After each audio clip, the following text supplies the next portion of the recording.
Ladies and gentlemen, welcome back to the Ben Stewart Podcast. Today, our guest is Dr. Edith Ubuntu Chan. She is a teacher of consciousness and human potential, a holistic Chinese medicine doctor, author, speaker, coach, and mama of two luminous kids. Her journey began in 2003 after a series of meditation-induced mystical experiences that changed her perception of human possibilities forever. Since then, she has devoted her life to unlock the secrets to our human potential, just like my life's work. And her work weaves together ancient wisdom with new science of consciousness, medicine, and spirituality. Dr. Edith first book, Super Wellness, features a foreword by Wim Hof, friend, and offers a powerful distillation of her first 15 years of clinical experience. There's a wealth of knowledge and so much more to the bio, but let's just get into it on the Ben Stewart podcast.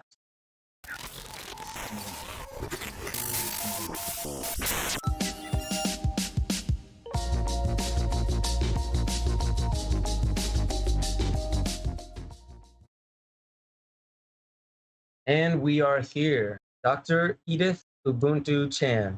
Did you put the Ubuntu part in there? I did. That's my hippie name. Yeah, is that inspired? Yeah. I have that book right up here. Let's just start right there. Have you read the Ubuntu book? Is that what that is about, or is it the word itself? Is the word itself is an antidote to Edith. So pre-internet, we were born and our parents gave us these names and they couldn't easily look up the names. So Edith actually sounds a little bit like my Chinese name. I was born in Hong Kong, a British colony. So that's why like Edith is kind of a British grandma name. My parents were like, oh, Edith sounds a lot like her Chinese name Yi De, which is actually a reference to the Tao Te Ching. It's actually quite a beautiful meaning. So they just picked Edith without knowing what it meant. And then as an adult, I looked up Edith and I was shocked. And I told my parents, you guys have no idea. Did you know you named me after war? They're like, what? And so I looked it up. It says that Edith is, it means the spoils of war. Like when you go to war and you rape and pillage, like that's what Edith means. And I was like, I don't want that name at all, you know? So then I said, and I was already into my kind of beginning Chinese medicine journey and Qigong and all my hippie tendencies. I was like, you know, people have hippie names. I could use a hippie name to balance out the Edith, you know? And so I started looking and thinking about like what could be the perfect medicine that is the antidote to Edith. And one day I heard, I think Desmond Tutu talk about the consciousness of Ubuntu, that it is all about oneness and friendship. I am what I am because of what we all are. And this is a little bit after I'd had my first oneness experience in Qigong. And it's like, that's the energy I want for this lifetime. And so I started sharing with people. I wanted to go by Ubuntu instead of Edith to balance out the Edith. And one day I was sharing this story with a friend. And the friend was like, that's actually so beautiful. The whole journey from Edith to Ubuntu. That's what so many of us are doing in this lifetime. We're moving from separation, as our mutual friend Charles always says, we're moving from the story of separation into the story of interbeing. Right? We're moving from division, divisiveness into unity consciousness. So isn't that beautiful? That's what we're all here to do. And so I started realizing that the real true way to win a war is to move our consciousness into the Ubuntu interbeing unity consciousness. And I thought, wow, the true meaning, like if you really want to win a war, Ubuntu is how you win the war. Wow. So when people call me Edith, I hear Ubuntu now. So I don't dislike Edith anymore because I went deep into how can we actually win a war. And yeah, that's what we're doing, all of us in this lifetime. Right now, we won the cosmic lottery to be part of this time right now so we can transition the consciousness. You know, I'm really glad we started here because I'm sure you're familiar with the concept that whatever we may call our lot in life, that, you know, I would say those that are maybe unaware, maybe not ungrateful, but just unaware that our karma and the things that we must deal with, they're not our curse, they're our blessing. And to come into the world with, let's say, a handicap is a blessing that we must work through the pain of not fitting into the normal conventional look or wheelhouse that we would like to. And from that pressure cracks open something that we couldn't have just desired into existence. We work on it and some new emergent quality in us comes out. I'm glad you kept the name Edith. And in a way, I also see that it's beautiful that it wasn't something like, oh, well, let's bury that name in the backyard and forget that it ever happened. You kept it there, and there's a reason, and that is part of. I hear people all the way even to plant medicine say like, I'm now proud of all the trauma I've ever experienced because I know that like my greatest gift to my children and the next 7 generations is I put a stop to it. I didn't pass it down any further. And as a parent, I'm sure you must feel the same, that, there's certain things that we get from our parents and their parents and their parents. And at the end of the day, you can really say that, forgive them for they knew not what they, were doing when they passed down all this trauma. So I'm glad that you kept that name and you found the antidote, as you said. So I find that to be super beautiful. And I really appreciate the way that actually starts off our whole podcast today. By the way, my name Ben or Benjamin, I've heard means the left hand of God. I've heard several other Gaelic interpretations of it as well. Um, Gordon, do you know what your name means? Oof. It's French. You're putting him on the spot, but Just look it up and we'll get I'll have back to to look it up. Yeah. it. So Edith, Edith Ubuntu. I would love to start with back in 2003. The way that you wrote it out to me was that your journey started back in 2003 with an unexpected Qigong induced supernova explosion experience. Now, that is a mouthful, and I would love to know the context of that. Like, obviously, I know Qigong. I've practiced Qigong, Tai Chi, Qine Song, a few of these arts as well. And I would love to hear what that experience was and why you mark that as being, in a sense, the birth date of the new you. Yeah, thank you. It's hard for me to talk about it without breaking into tears. Honestly, it's a very emotional experience to remember who we really are. We came here to put on the veil and forget somewhat and experience what it's like to pretend to be separate beings. And then when you actually remember who we really are, it's a very emotional, like, coming home experience. So in 2003, I was still in Chinese medicine school, and I had taken a very circuitous route to get to Chinese medicine school because I wanted to be a Chinese medicine healer since I was 4.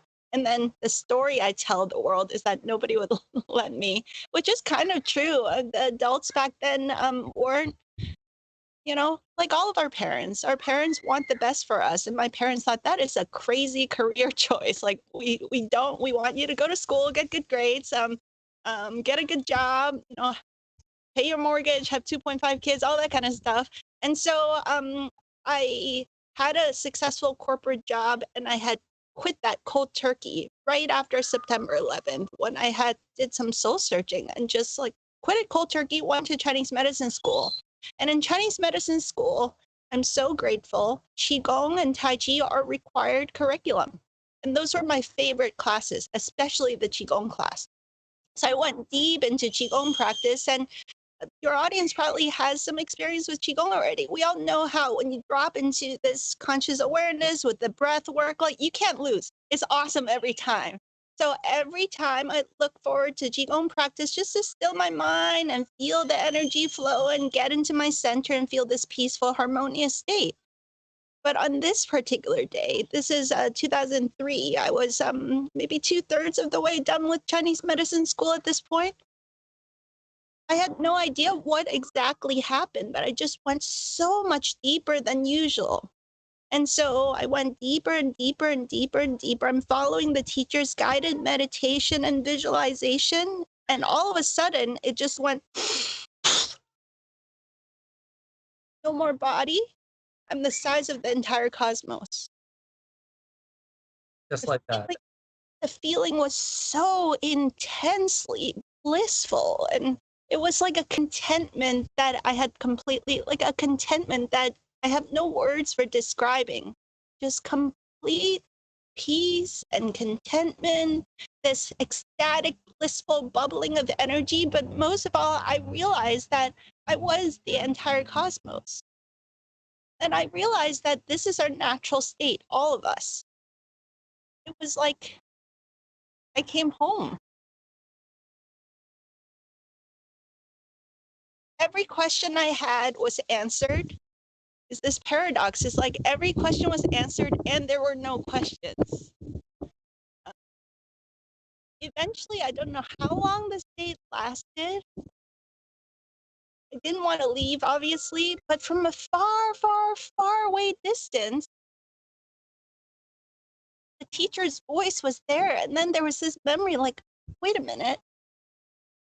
Oh, yeah, there's this like supposedly human being whose name is Edith Chan, who's a Chinese medicine student sitting in a room in a class doing a Qigong practice. Like I'd completely like forgotten about that. It was just welcome home. This is our natural state, this pure state of love and peace and contentment. This is who we all really are on the deepest level, that we're all the size of the entire cosmos. And so maybe I should go back to that place. Should I go back? I guess I should go back. So this is the part that was incredible.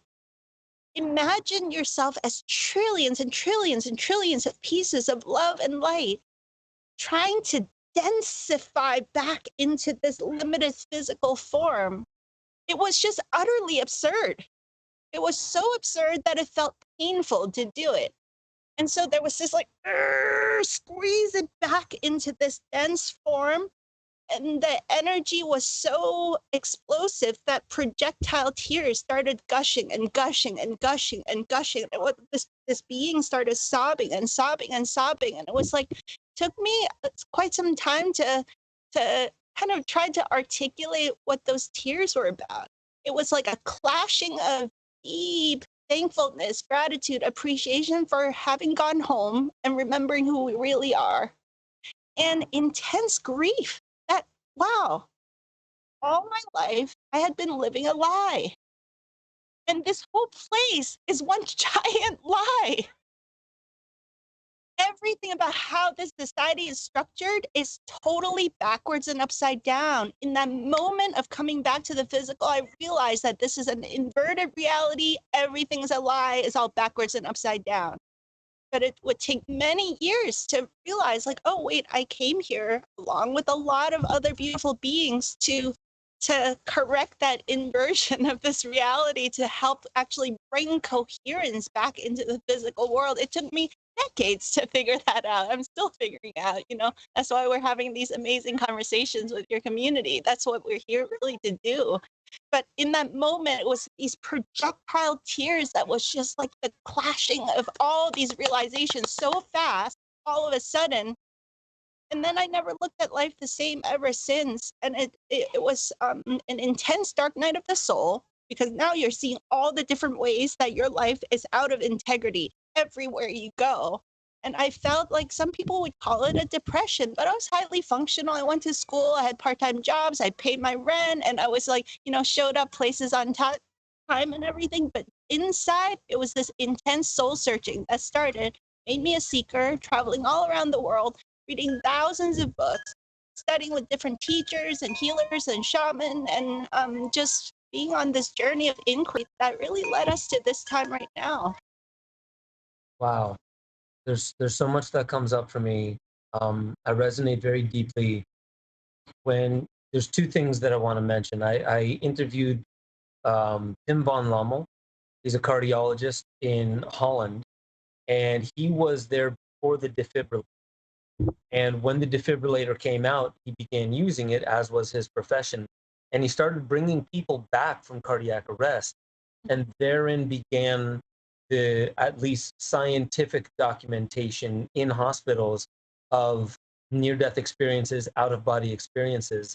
And what you described about being basically above yourself, outside of yourself, infinitely larger and less dense, and seeing everything multidimensionally, simultaneously, with no confusion. It's not complex, just understood in its simplicity and the organism of it. And then when they come back to their bodies, they feel that densification and all the pain that comes with the densification. of it. So that kind of resonated with what you were speaking about there. And I'm curious if you remember the exact date that happened in 2003. Do you remember the exact day and month? I think it was December. Okay. Yeah. The only reason I ask is because I had done ayahuasca. I had done countless other mushroom journeys. I had meditated. I had done qigong and martial arts. But it February 7th of 2011 Mhm. that I actually realized what caused the natural, not drug-induced experience for me that's very similar to at least aspects of what you were mentioning there, um, was many months of stress leading up to. So I was in a band. I'll cut a long story short. I was in a band. I was running out of money, was dumping all my money into going into the studio, worked on this album for 3 months, poured my heart and soul into it, went into the studio, recorded it, sang my heart and soul out. And then I get back to my apartment, which I'm losing in 2 weeks' time, with the only thing I have to eat is this red pear, and I can't even turn my heat on in Pennsylvania in February. It's really cold. And I was flat broke. So I just went on this high. It was stressful, but it was a high. And then I come back home, and all I have to eat is this red pear. And I'm looking at this red pear like I'm disgusted by it. I'm like, pitiful. Like that's all I have to eat in this apartment. I'm gonna lose it. I can't even turn on the power, and just woe is me type of stuff. Mhm. And uh, to go into the room where I wrote all that music was this tapestry of the Buddha. Actually, can't believe it. Um, it's this tapestry right here that I have of the Buddha.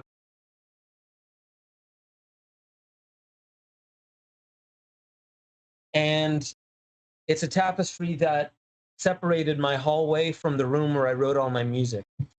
I usually always gave a little honor before moving past this, but I was so pissed off that I just shrugged it aside.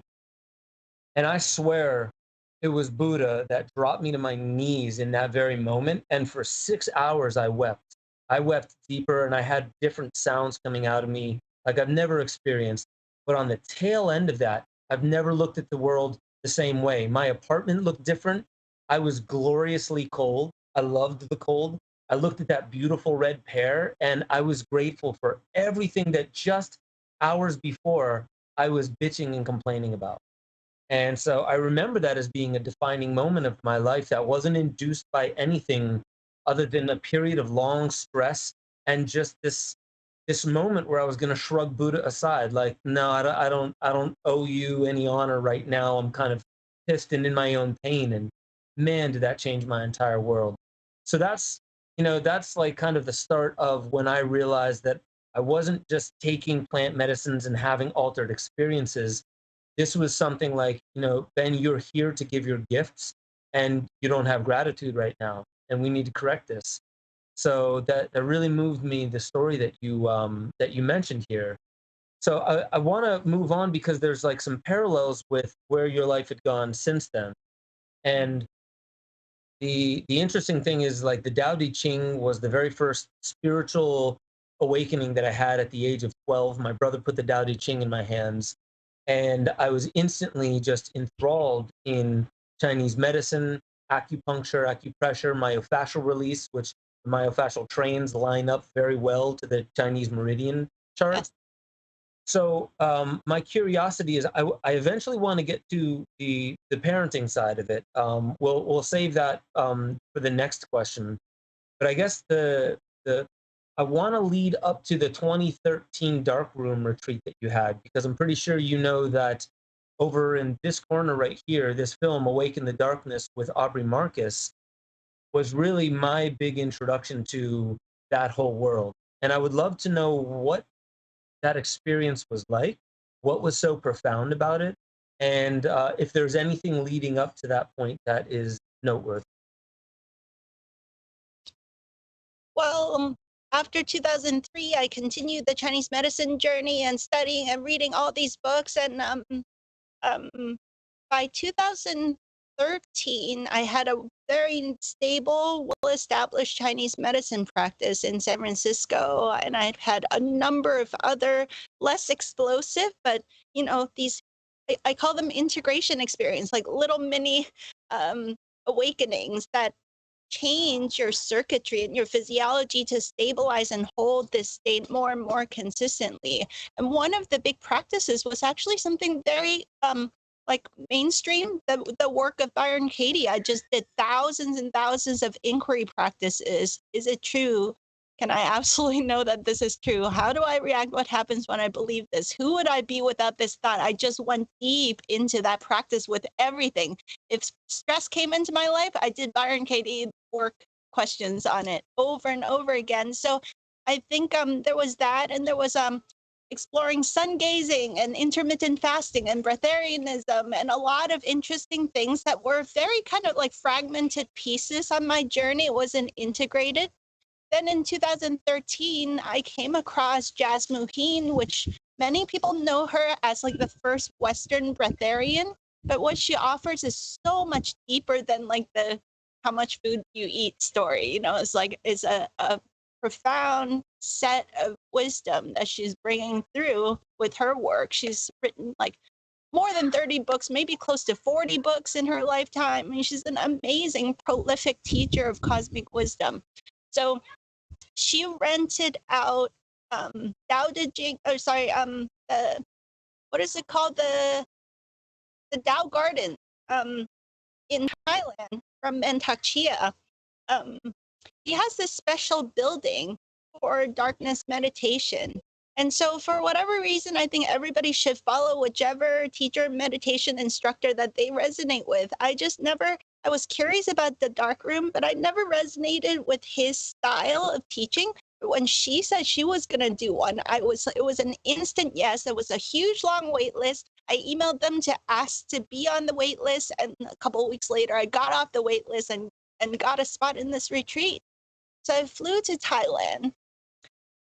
The dark room is very interesting because in most traditions around the world, at some point, the yogis, the Qigong masters, the ancient Egyptians, the Kogi Mamos in Colombia, any of your audience might know about, are darkroom experts. So it's this idea that at some point on your journey, you go into the darkroom to get to that next level, deeper, more advanced practice. And the darkroom sets your physiology up so that it optimizes the production of what our friend John Chavez called endohuasca, this inside-out DMT production. And supposedly the first 72 hours in the darkness, you start saturating your system with melatonin. And then once that's saturated, it optimizes the DMT production, and you have these visionary journeys continuously throughout the rest of the time there. So historically, I think the minimum darkroom time is 5 days, because it can take about 3 days to settle into that physiology so that you can have those optimal experiences. So Jasmine, this particular one, she's changed the format a few times, was 11 days with 9 days and 9 nights in complete darkness. So the first day we go in there, there's so many things. I mean, we could talk for hours just about the darkroom experience, as I'm sure you can imagine. There's so many things to share, though, but very basic things like the first day that you go in there, they keep the lights on in the building, and you set your situation up where you're like, okay, here's the bedroom, and here's the meditation hall in the center.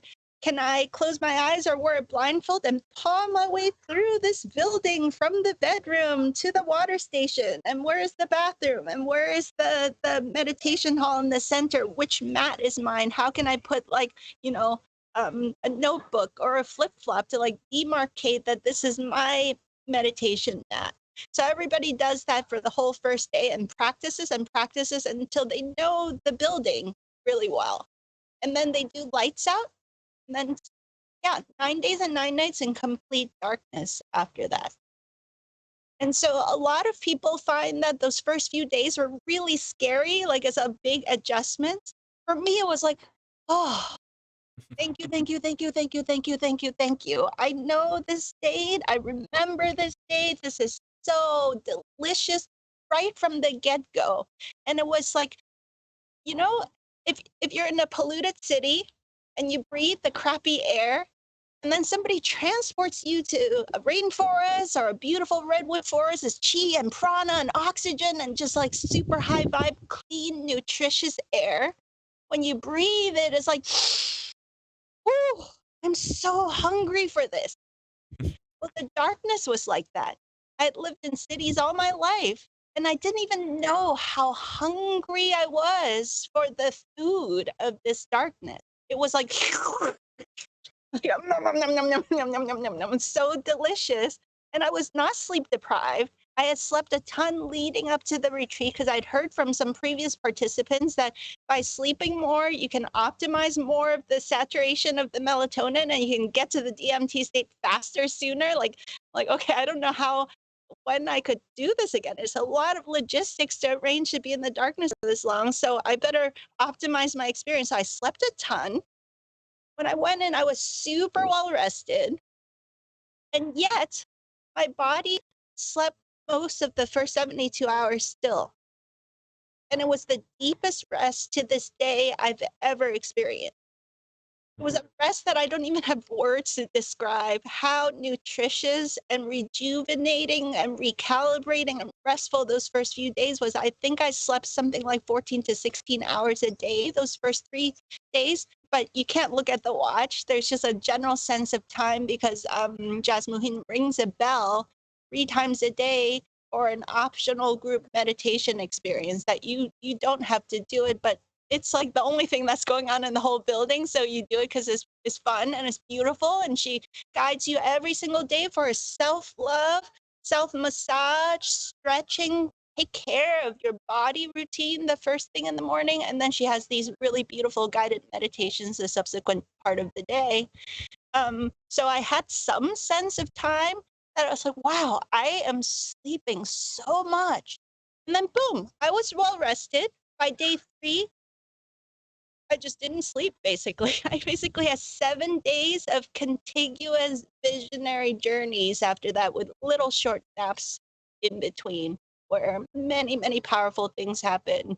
Visitations from all kinds of teachers and beings, remembering past lives, ability to travel in and out of the body freely. I went outside, I was like, oh, sunrise. Oh, hello, chicken. Oh, hi, Tai Chi group over here in the whole different part of the retreat center. And I could just easily travel anywhere after a few days. And it was a really amazing, trippy, awesome, beautiful experience of remembering so many aspects of our human possibilities that I think most of us have forgotten. Yeah, so much is brought up in that because as I was researching the film with Aubrey, I was researching all the cultures that I could find that have used darkness as a tool for expanded states of consciousness. And obviously, every culture had different ways of looking at what the darkness enriches you with. But consistently, expanded awareness, seeing into different realms, as it was called, connecting with ancestors, connecting with past lives, much of the stuff that you're speaking about, the visionary state, prophecy. And what was fascinating was from North American Native Americans to South American to Central American, as you mentioned, the Kogi Mamus, they would send children, select children for first 9 to 13 years of their life in complete darkness. And they would come out higher than shaman as jaguar priests. But this was not just through Europe, not just through Africa, not just through the Americas, but through Siberia, into Asia, throughout Russia. Every culture that I looked at that had an extensive documented history, they used darkness. And so it's almost like this primordial expanded awareness tool that goes back into all of these ancestral traditions. So that's super fascinating that I feel like you connected with much of the elements that each of these traditions have tapped into in the past. And I also really do firmly believe that there's a reason as to why today, with all of our uh, hyper electronic, hyper nervous system stimulating um, audio visual content, everything is there to be so flashy that it keeps our attention. And when you're in the dark, I just recall Aubrey saying that it's so rich and luxurious, the dark. It's anything but absent at all. Yeah, luxury is a good word for the experience. It's like nutritious and luxurious and super rejuvenating and yeah, like going back to the womb. Yeah. I could Just imagine you oh, feel you're taking swimming. care. Perhaps the boundaries of your very body and what you call your individual self start to loosen up, and you start to acknowledge maybe a little bit more that I am this environment and more. And I do have access to it, but there's something about this hyper stimulating environment that we typically have in our society that keeps us boxed into this. So it reinforces what Charles calls the myth of separation, the myth that we are just this one thing and we're completely disconnected from our environment. I feel like we could go on forever in that respect, but I want to move forward in time because I imagine that you did your darkroom retreat before you had children. Is that correct? Yeah, so after coming out of the dark room, I came back to San Francisco. My husband and I were living in the city, and it opened up my perception abilities so much that I became hypersensitive. And I think your audience probably can relate to that after a big retreat. When you come back, you're like, I am hearing everybody's thoughts. I'm hearing every sound. I'm sensing all the energies. It's a lot. It's like intolerable almost to be in a city after that. So I told my husband, it's like during the day, I'm really enjoying that presence that I get to work with my patients and really see, I'm able to see into their organs, my intuition about what is the real thing that could really help them heal. That skyrocketed. So my efficacy as a clinician was much enhanced after that.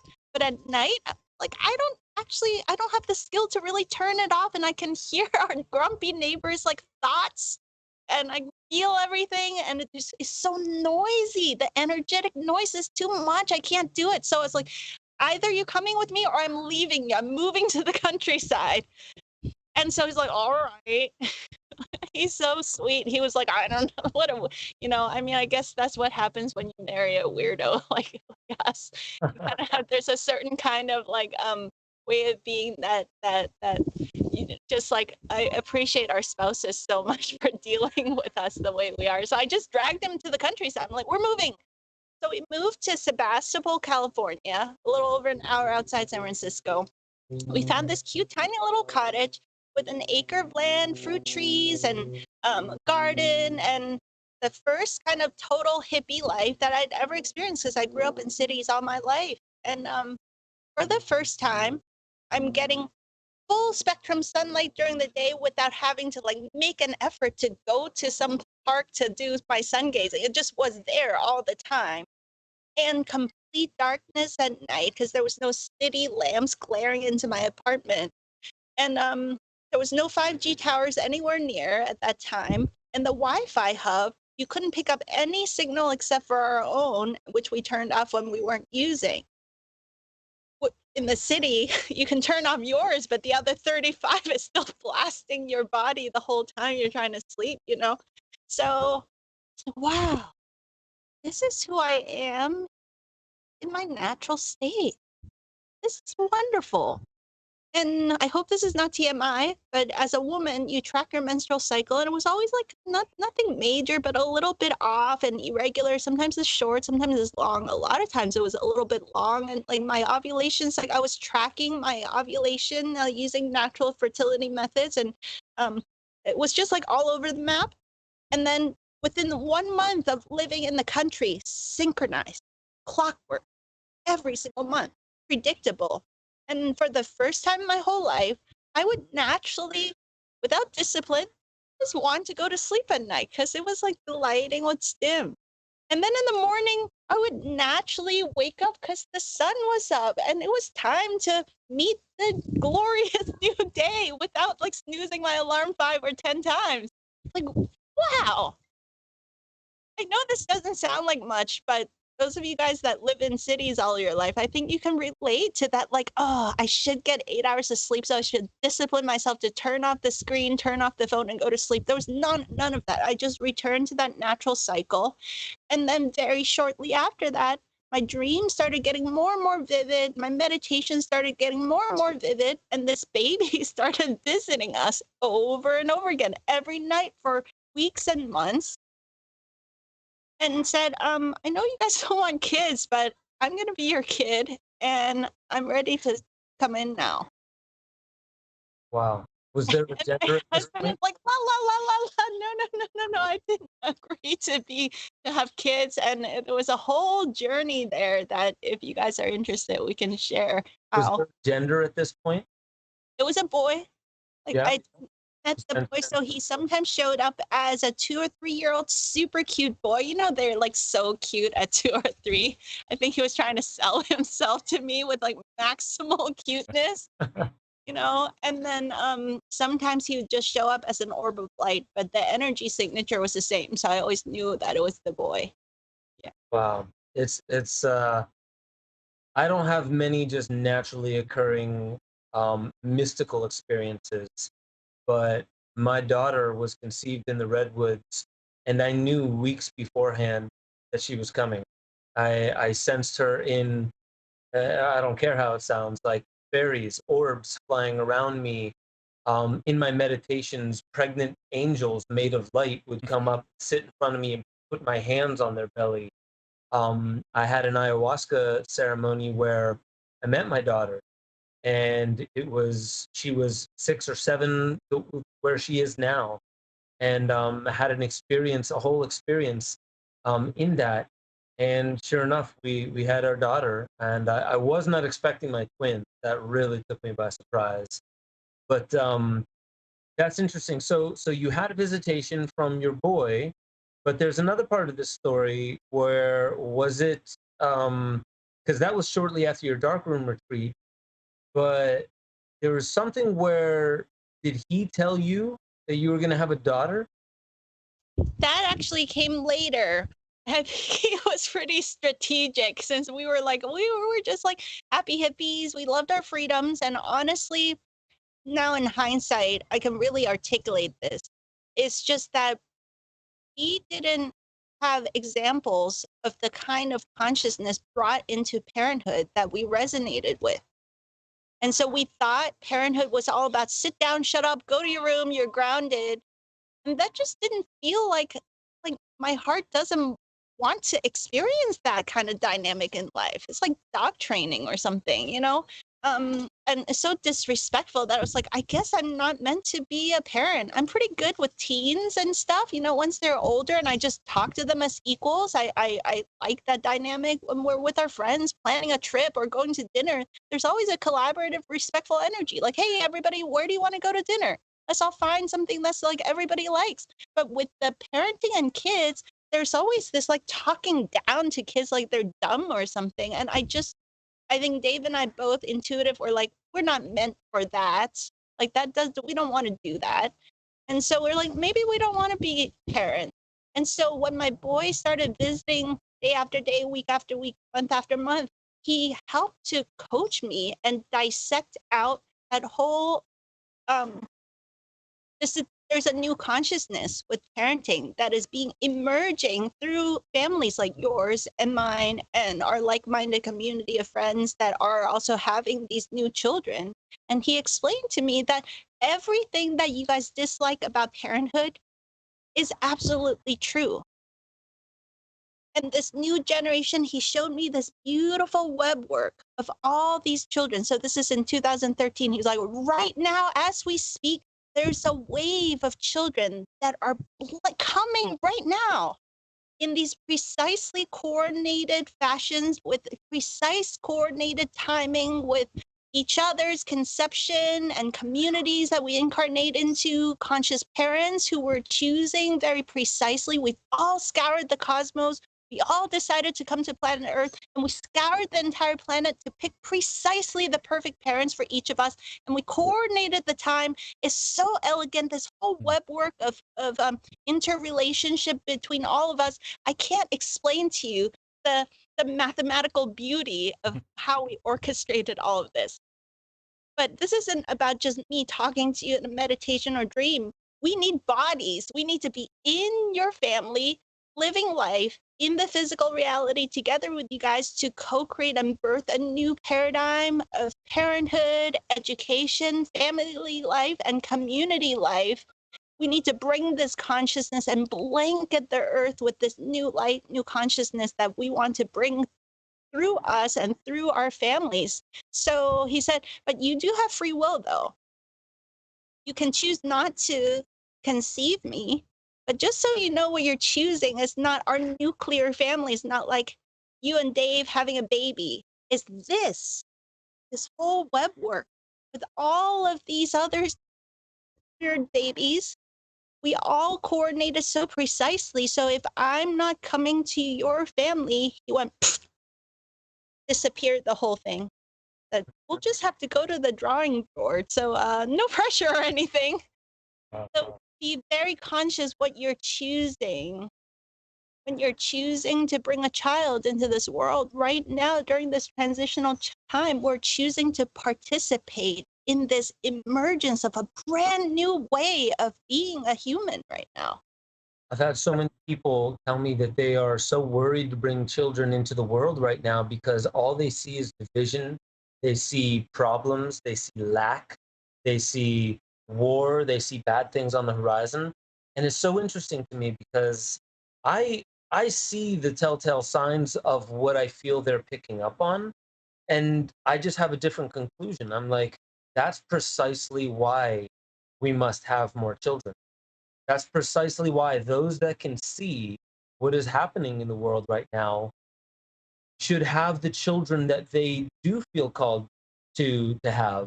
And this is why I think they would even voice themselves to me. Like, I've always wanted kids, and just right now I'm looking at the world and I just don't think it's the right time. And I'm like, I disagree that it's, like there is no better time. And in fact, it, you what you're experiencing as you doubting yourself and doubting this transformative process, because beyond any rite of passage, parenthood puts all the rest of them in their place. Parenthood is just ongoing and relentless and cute and sleep depriving and all the things. But the interesting thing is like what I've noticed is that the parents need to use that free will to say, I choose this. I choose this.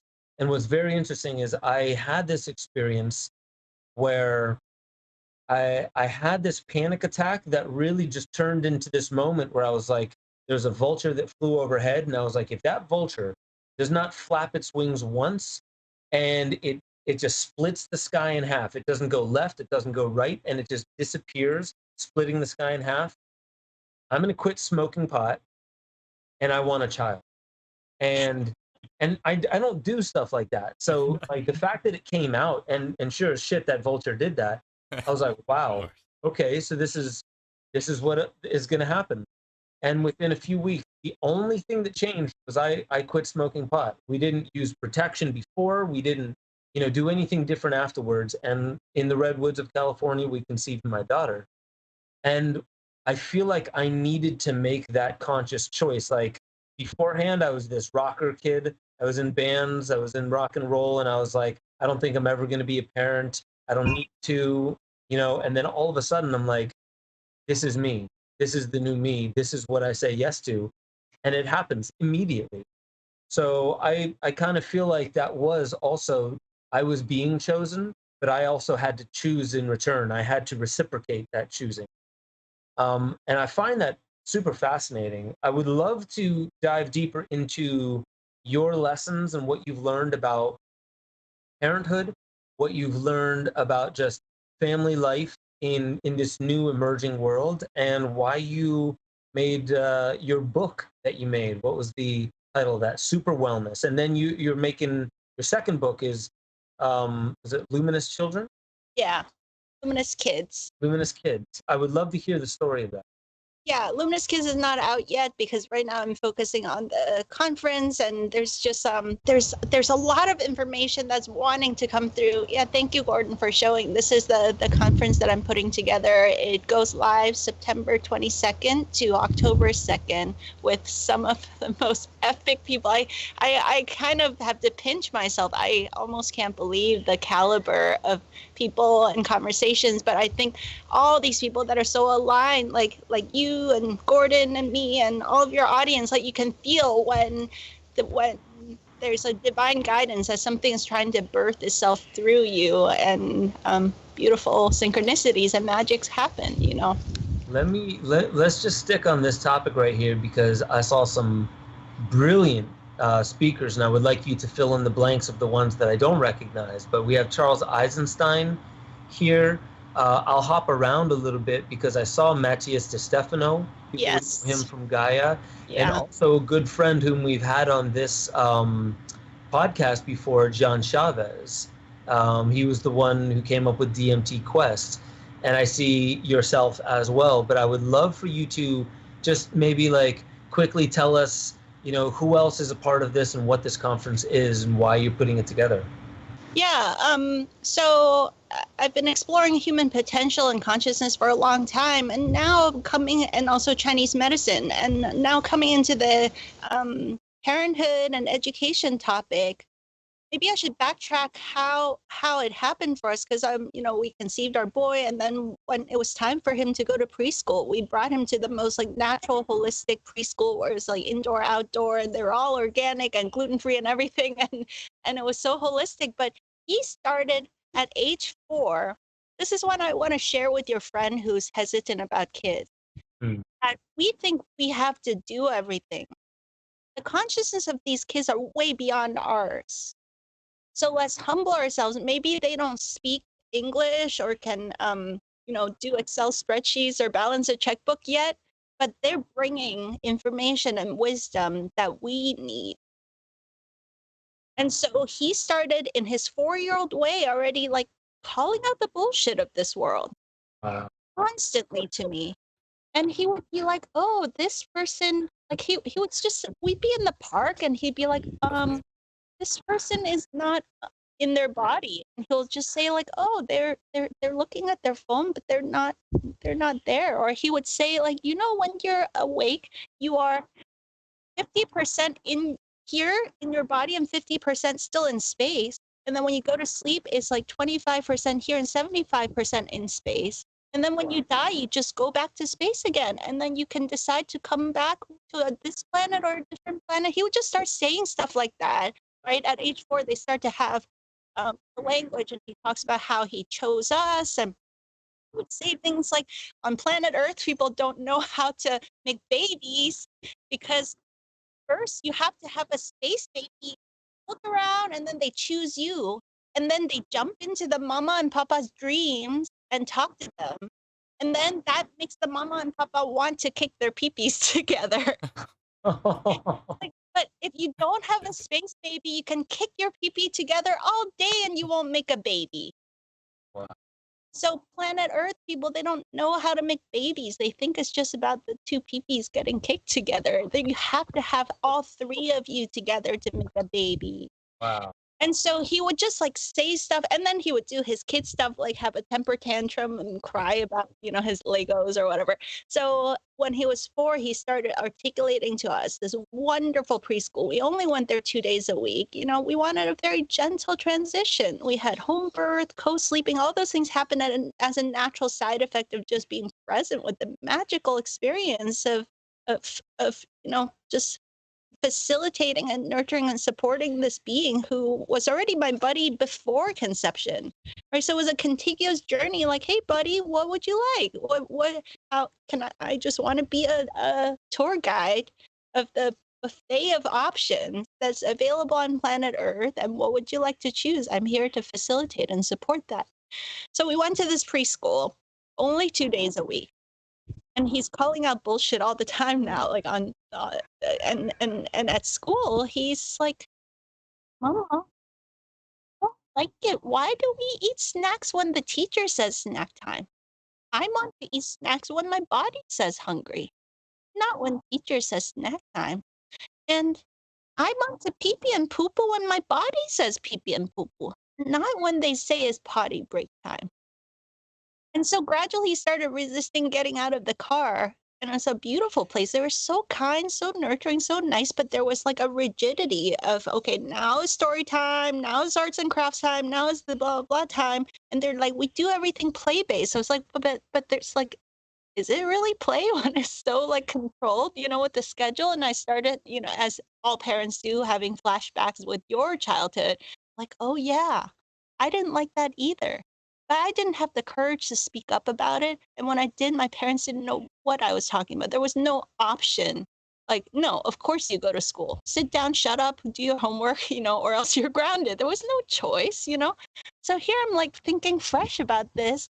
And then he started resisting getting out of the car. And so I would go into the preschool together with him and just observe and just kind of smoothen the transition. And I started noticing how he had his own innate timing.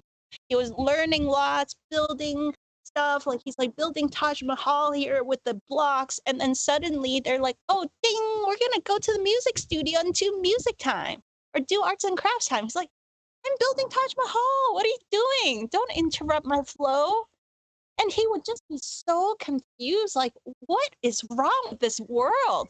Respect my sovereignty. I am building Taj Mahal right now. Yeah. And I was like, wow. I just watched and observed. I was like, I see now. And then with the older kids, they're preparing them for kindergarten. And with the kindergarten kids, they're preparing them for the first grade. And I just saw the curriculum was all about taking this expansive, creative, free-thinking, cosmic, multidimensional being and putting them into like how to transition them into a very obedient factory worker. And it was just all like, okay, we need to homeschool. I don't know how to homeschool, but we'll figure it out. So we pulled him out of the school and he started thriving. He loved it. And he would say, oh, I want to learn music. So we'll do a music class. Oh, I want to learn art. We'll do art class. But it was just like 1 hour a day based on his own sovereign choice. He would direct it and we would support it. And then, it just became this very wonderful, nurturing, collaborative process of discovery, not following any external curriculum and recognizing that every child already has an inner curriculum. So people say homeschooling, unschooling is just too free. Like, I don't, there's no structure. I don't know. I need some structure. It's like, well, if we're really present with our kids, we realize that every kid already has an inner curriculum that is so wanting to be expressed.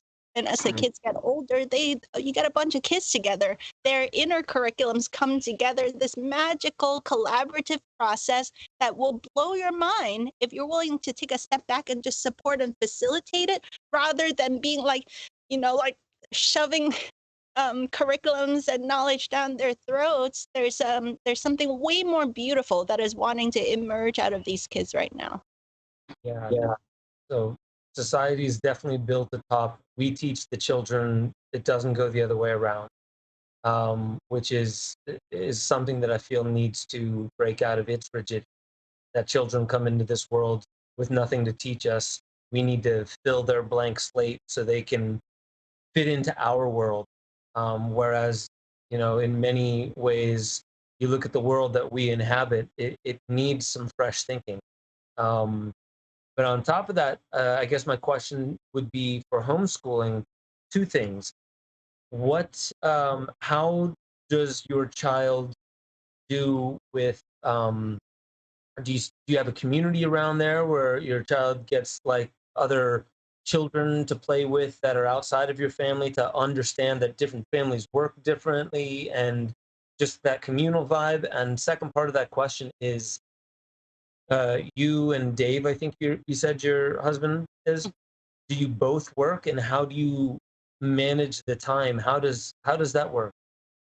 So in the conference, we offer families and people who explore this topic together with us a buffet of options that we've seen work, and there's so many different ways. So one of the big old programs that we have to break is that there's one size fits all anything anymore. That's gone. It's about this, like, it's just like switching from monoculture factory farming to permaculture food forests that can look wild and sometimes even a little bit messy, but there's a deeper beauty that emerges out of it. So with this conference, I wanted to kind of interview and learn from all of these inspiring people who've done different styles of homeschooling, unschooling, self-directed learning, but also building new communities around raising children and education. And then to invite everyone, all the families that are listening, to permit themselves to be innovative, creative, entrepreneurial, and build something that is fresh and new that the world has never seen before. So traditionally, when people thought of homeschooling, they thought of super nerdy little children, like stuck at home, doing a Common Core curriculum with boring workbooks, with their mom cracking the whip, like who wants to do that? Nobody, it's like, especially for the mom. And some people think like, oh, I couldn't homeschool. It's because they have this imagination that you're actually home all day. The homeschool is kind of a weird term because in this new paradigm, we're not really home that much and there's no school involved.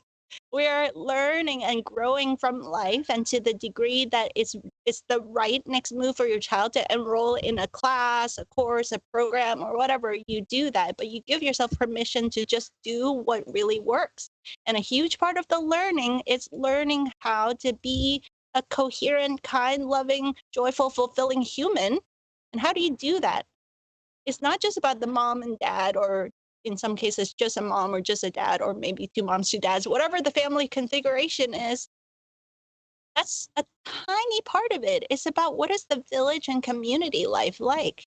And as these kids get older, if we're not doing the traditional schooling, a lot of kids are drawn to mentorships and apprenticeships and getting part-time jobs and real life experiences to learn. Traveling around the world, there's a term called world schooling. Like there's so infinite variety of awesomeness and beauty that is available here if we open ourselves to it. So a lot of these speakers are talking about, like unschooling. You've heard that term? I have, yeah. Yeah, one of the sessions that I'm offering in the conference is to give a high level roadmap, because I think there's a transition phases that's helpful to just be aware. You don't snap your finger and overnight transition completely to a new way of doing not just education, but your whole family dynamic changes, and you need community to do this. Like that takes time, and we iterate together and we collaborate with like-minded families and community to build something fresh and new. That's going to take time. So we want to be patient and kind to ourselves, and also be aware that in this transition of consciousness, whether it's in medicine or education or finance, like there's some phases of changes that are happening. So with the education, I kind of broke it down to basically 6 phases. Like let's say first, conventional public school. And you become unsatisfied with the rigidity of this kind of like very one-size-fits-all Common Core curriculum. And a lot of people complain, school doesn't teach you about health, doesn't teach you about nature connection, doesn't teach you how to take care of your personal finances. Almost everybody is unsatisfied with that aspect of school. So maybe they take the kid to like a Montessori school or a Waldorf, more holistic alternative approach, which is a wonderful next step, because now the kid's mind is more expanded to a more holistic way of looking at life. And for example, with Montessori, there's this wonderful respect for the child's pacing of how, like how they want to move through their learning journey. But if you take a step back, that's still kind of an extrinsically motivated curriculum. It's from the outside in. And I think educators intuitively know the good ones. They want to kind of just reference that as a template. But if they're really present with the kid, they guide the education journey based on what's arising from the kid, like what makes the passion and the joy and the eyes light up. Like, okay, let's follow that vein, So we already intuitively know that just the outside in model isn't bringing the best of our human possibility. And so these last 2.5, 3 years, in some states especially, got so crazy that even the holistic alternative schools, like a lot of these Waldorf schools, despite what Steiner said about the medical paradigm, they still did all the stuff that, in my opinion, is utterly abusive to the kids. So a lot of these holistic families like, oh, wow, even Waldorf isn't working. So let Mhm. me try homeschooling. But when you first try homeschooling, so this is like, I would call that the third phase of this transition. Like, okay, well, I want to follow the Waldorf curriculum, but try to do it at school, at home. But now you're a parent that is like responsible for the curriculum and the fun and the laundry and the cooking, and you've got a job, you got to pay the bills. It's like, it's mathematically impossible. And many people are like, okay, I can't do it anymore. So then you're like, well, what's the next phase? And then people start hearing about this whole self-directed learning unschooling path, just letting the child take the lead on their journey of learning and education and expanding to the possibilities that you can learn in a variety of ways. So this whole unschooling thing is a controversial word because you're talking about what you don't want. Like unschool. So I think it's like it's a good term initially, but at some point we need some new words that actually talk about what we are actually doing, right? Mm. So unschoolers, they honor the learning journey without referencing any schooly terms. So you value everything that the child wants to learn, and you don't disproportionately value math, reading, writing, history, like the schooly subjects over other things that the kid might be into, such as tree climbing or rock climbing or growing a garden or music or whatever. It's like whatever the child's interested in, let them direct their education path and trust that math, English, writing, all those life skills, because they are useful for life, the child will naturally gravitate towards learning it. And it can be at very diverse times. For example, in unschooling research studies, they see that very often kids learn to read anywhere from age 4 up until age 16 even. On average is about age 9, but in the school system, they try to get the kid to read at age 5, you know? So there's it's that honoring the kid's natural rhythms.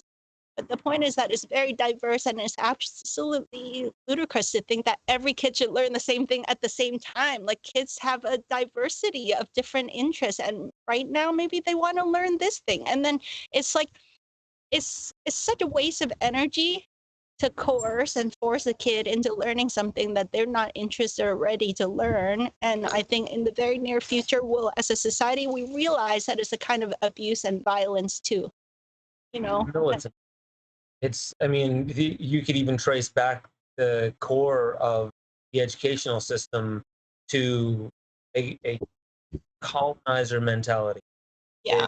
It's militant in the way that it's run, and it just has a little bit different flair, so it doesn't, on the face of it, be so obviously that. But I mean, take a look at when children had to wear uniforms, go to school, you get, smacked in the hand with the ruler if you don't do the right thing at the right time. That is the way we treat cattle, and So we don't many. smack, right? We don't smack children anymore, but we smack them emotionally now. Sure. Yeah. Like it's like, okay, well now you're like you're valued because you got 100. You're not valued because you're not interested. You know, and John Chavez, his session really talks about the value of daydreaming Mhm. and tapping into the alpha and theta and gamma states and all these different states that are so fluid with the kids, you know, and So, kids have the ability to tap into very high levels of gamma, which inventors and scientists and innovators try really hard to get into the gamma state to get that insight, and kids naturally get it, and we squash it with the school system. mhm. And so, yeah, it's not only a kind of violence, but it's also like, oh, it's such a detriment to human progress, you know? So back to the 6 phases, I mean, it's not linear, obviously. There's like different combos of this, but if we were to break it down, regular public school, some alternative Waldorf or Montessori style, then people maybe explore homeschooling. Then when they explore unschooling, there's a whole process that's called deschooling too. So deschooling and unschooling are kind of like tied together as back and forth, because you realize how deeply the programming runs for all of us. And there's a long period of time, on average, the common thing they say in the unschooling world is something like, for every year you were in the school system, give yourself 1 month to decompress, just to find your natural rhythms, your natural passions and joy. Like, what time do you want to wake up in the day? What time do you want to eat snacks? What time do you want to pee and poop? You have freedom to do all of that now. And then when you decompress all of that pressure, you're like, wow, what do I actually want to learn? What makes me come alive? There's a period of time to discover that for yourself. And so gradually you start to become good at nurturing that, creating the supportive environment where the kid gives themselves permission to be a self-directed learner. And the final phase that I'm most interested in, once we permit ourselves to have the freedom to do what is uniquely beautiful and perfect for ourselves, for our family, for our child, then you realize, like, wow, I cannot do this alone. We need village to do this together. Yeah. And we need to permit ourselves to sometimes go to school in a very intentional way. So it's not like a default just because everybody in the world is doing it. It's because you've gone through this journey of clearing the old patterns, and a new one that is more authentic is emerging. That is like, wow, I want to be a vet. So I want to go to vet school. And so to do vet school, what are the prerequisites? Well, I'll need to take very specific kinds of classes to achieve the life that I always envisioned myself in, and a life that is joyful, fulfilling, successful, not on the world's terms, but on my own terms. What does that look like? I need other people to do that with.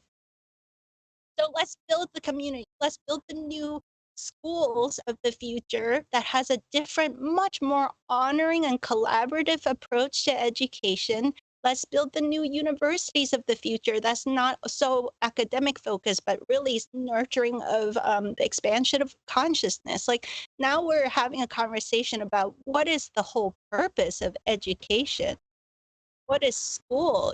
Like, education comes from this Latin root educo or educare, which means the bringing out and the drawing out. Probably you guys, your audience knows that. But let's draw out the very best of our human possibilities. And then school, some people like the term school with a community like ours, it sounds like government indoctrination camp. That's what we think school. But actually, the root word is a Greek word for leisure. The original meaning for school is leisure. It's a space of creativity, relaxation, fun. And like, in that relaxed state, innovative and creative ideas can come forth and blossom. And I like the schools of the future to be a very inspiring environment where great minds and great hearts and great bodies come together to explore and expand each other's possibilities. So there is a place for building the schools of the future, but it has a very different consciousness than the old school, which is all about control and, indoctrinating people to be obedient factory workers. The schools of the future are woven into the community and the village, and you have educators and parents and the kids, everybody coming together in a very honoring, collaborative way. And the purpose of it is to expand human consciousness and open ourselves to the most beautiful possibilities of what it is to be human. Mic drop. I love that. I really do. I feel like we could probably wrap on this point, but I want to just take it one step further and ask a question. Where do you see the most obvious first next step for the average person, whether they're a parent or not? We talked a lot about schooling, but where do you see the obvious next step? Because I feel like school reform, obviously, I've always wanted to take children, to make a school and take children out into nature, ask them questions, and have them lead me on how to move through the woods, help them climb trees, climb rocks, swim in natural water, natural movement for the body, and watch the play bring about, part of where their curiosity leads them, and then explore things like musical instruments, different kinds of things that, yes, our culture and our society have at its disposal, but with that really allowing them to kind of move into it. But that's just school. Where do you see, I guess, for our human potential, where do you see the quintessential average person is the best place that they could start? Well, what you were talking about just now is about like a much more holistic curriculum and much more well-rounded way of nurturing all the skills and experiences of life, which I think we and our audience will resonate with that. But there's a deeper conversation about a new way of being human. And so, what? How do children learn? These new children, I call them luminous kids, but some people have heard of like indigos and crystals and rainbows and hybrids and starseeds and all these terms. I like the term luminous kids because it's not separating them into little like boxes.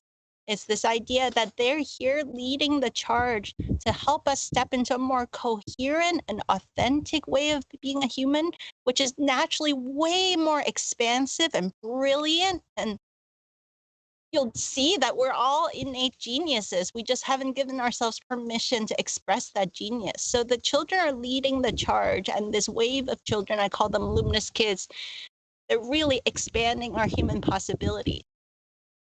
In order to permit that, probably the children they don't, like, what needs to happen is the parents and educators. We need to do a lot of inner work and deep soul searching to discover who we really are on a deeper level, to come into a state of honesty and authenticity, a more coherent state, because these children are very sensitive to energies. They're intuitive. They call out the bullshit. So we have a lot of different speakers in the conference that break down the details of, like, because they're bringing a different multidimensional consciousness, how do we nurture and support that? How does that completely change our way to relate to them as parents, as families, as community, and as educators? So our kids, here's one example. You know how kids always call you out on your bullshit? Like we called our parents out on their bullshit, but what's really happening? Let's break down kind of like the multidimensional nature of this. They see if what you say is in alignment with what you do. But then they also see if what you do is in alignment with the energetics and the intention and the consciousness behind what you do. For example, kid, we don't eat sugar in this house or gluten, but are you doing it out of fear? Out of some rigid militant control freak thing, Or are you doing it out of like, we could eat sugar, but I noticed that my body doesn't feel awesome. So you're welcome to eat it, but I don't recommend it. As if your body's anything like mine, it doesn't feel that awesome. And that's a very different consciousness and energy that you bring into the physical day-to-day choices that you make. And then on top of that, so what you say, what you do, the consciousness and energy behind what you do, they are logging and tracking all of that all the time. On top of that, they've got this uninhibited source connection.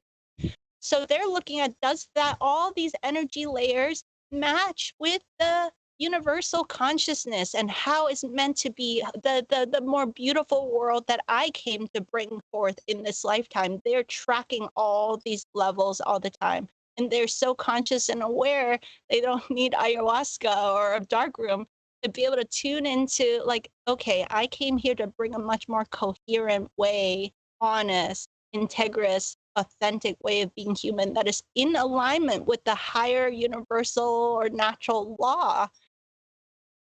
That's all of the stuff that's happening all the time with these children.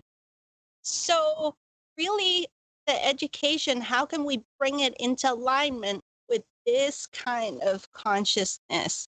I think we're just beginning to explore and discover, and that's the inquiry of this whole conference and the new book that I'm working on. It's like, I don't have all the answers, but I think our community, when we get a bunch of like-minded, open-minded, conscious parents and families together, I think we're going to co-create this new paradigm of education together. And from who am I to what is the purpose of my being here in this lifetime, to what do I value How do I define success in this life? What does a rich, joyful, fulfilling life look like for me? All of that needs to happen before you talk about the curriculum. Does that make sense? There's a journey of inquiry and self-discovery for all of us that needs to happen. And as a natural after effect of that, a new curriculum emerges that's probably a lot more holistic and multidimensional. And the new way of doing school and community and collaborative learning arises out of that as an after effect. So our world is always focused on the after effects, the tools, tactics, and strategies. But what I'm inviting all of us into is inquire in a deeper level, who are we? What are we doing here? What is the purpose of this life? And then bring our education and our parenting dynamics back into coherence with that deeper understanding of life. That always is the step one, is really like bringing it back down to the basis of what am I feeling? What is the most natural next step? The curriculum doesn't have to be the first step. In fact, that's several steps down the line. The first step should inform the second. We shouldn't have the goal in mind before we know how to conceptualize what the impact of even arriving at that goal would be. Dr. Edith, this was really mind expanding. I feel like we should probably do another one going deeper into, and maybe after the conference and how it went, and maybe some of what your key take homes were, and even the audience that we can get to go check out that conference, Luminous Education Conference, and bring their questions so we can maybe talk about this afterward, because I feel like there's just a whole wealth of knowledge that is going to spring forth from this conference. I'm really excited for it. I really appreciate that you put it on. You have incredible people attached to it that I'm very excited to see what comes out of it. So first and foremost, thank you for putting on this conference, and thank you for making the time to come on to this show. Yeah, it's a huge honor. Thank you, Ben. Thank you, Gordon. Thank you to all your awesome community. And Ben, I'm your biggest fan, so I'm so thrilled that we got to connect. Thank you to John Chavez for connecting us. Just so much gratitude. Yes, big thanks to John Chavez. He's such a soul brother. He's doing such incredible work, and I guess we'll just give him an extra shout out here. We were talking beforehand how he's such a no bullshit guy. When he connected us, I knew instantly, well, no matter what, I have to connect with her, because John doesn't recommend, like, let's just say half-ass or half-filled cups. You know, they're always like packed with something incredible. And this truly has been. I really appreciate you taking the time to come on this show. I heard the joyous squeals of, I think it was your daughter in the background. Yeah, both of them, they're running around. Yes. I loved it. I love that sound. And again, thank you so much. I really encourage the audience to go check out the Luminous Education Conference. All of that is going to be in the show notes. Everything that you need is going to be below in the show notes. As you can see, there's an incredible lineup, and it's going on for quite some time. I think you said it was September 22nd to October 2nd. Mm-hmm. There's 17 different sessions with all these world-class speakers, from huge thinkers like Charles Eisenstein, people bringing multidimensional awareness like Matthias de Stefano, that I think your audience probably all are big fans of. Penny Kelly is a woman who back in 1980 had a spontaneous Kundalini awakening, and she was shown all these very clear, vivid visions of the time of rapid change to come, and all the way into the year 2413. So she talks beautifully about the transition of family life and education that is happening right now, all the way into the year 2413. Masajati is a guy who has very special gifts from having multiple near-death experiences, and he brings a very eloquent approach to describing the nature of multidimensional reality into a practical day-to-day way of being a human. Gabriel Miguel is the founder of the Anastasia Foundation. For those that have heard of the Anastasia and Ringing Cedar series of books, he's talking about that whole paradigm of a new human civilization and how family life and village life and education's going to evolve. The children that are featured in that, they build their own school with their own hands, and the schoolhouse looked like a sacred temple. And the kids learn 10 or 11 years of curriculum in 1 year. They cook their own foods. They do ice dunks and traditional dances. And there's just like, we feel like they're superhumans, but it's just like when you take off the limits. I think our audience will be inspired by this conference, just permitting ourselves to dream way huger about what are we doing here? What this whole thing of parenthood, we get bogged down with laundry and putting away the Legos, and sometimes we lose sight of the fact how incredible it is. What a great gift that we're here to give birth to a new way of being human through being moms, dads, and having these children and nurturing their fullest possibilities. I love it. I see you got a bunch of incredible names: Dr. David E. Martin, Dr. Konstantin Karatkov, Andrew Yang. You've definitely gathered some brilliant minds. There's Wim Hof. Could go on and on. These are all incredible names. So first and foremost, to wrap this up, I just want to say thank you again for what you're doing. I highly encourage the entire audience to go follow you on Instagram. Check out the page that you have. It was dantianwellness.com. Oh, that's my old Chinese medicine clinic. So the two websites I recommend, dredithubuntu.com. That's my personal website. And then the Luminous Education, that's luminousrevolution.com. Beautiful. Luminousrevolution.com. Well, Dr. Edith Ubuntu Chan, this has been such a pleasure. I thank you so much for the time that you've given us today. Yeah, thank you so much. What a beautiful conversation. Ladies and gentlemen, that is Dr. Edith Ubuntu Chan. Please check out this conference that's coming up. I think, and deeper than think, I sense and I have a knowing that this is just super packed with what you've been looking for. I have full confidence in that. So all the information you need is in our show notes. Please attend that, watch it, and we will have Dr. Edith Ubuntu Chan back after the conference so we can talk through some of the finer points, maybe some of the stuff we didn't get to this time. What a wealth of information. We are here every single Thursday at 5 p.m. Eastern Standard Time, bringing you hopefully this caliber stuff every single week. I just want to say thank you so much for all of you who come back week after week, that have signed up and become a member at benjosephstewart.com, so Gordon and I can keep putting out work that is this meaningful and this impactful for the world. With that being said, I love you all, I appreciate you all, and I'll catch you all next time on the Ben Stewart Podcast.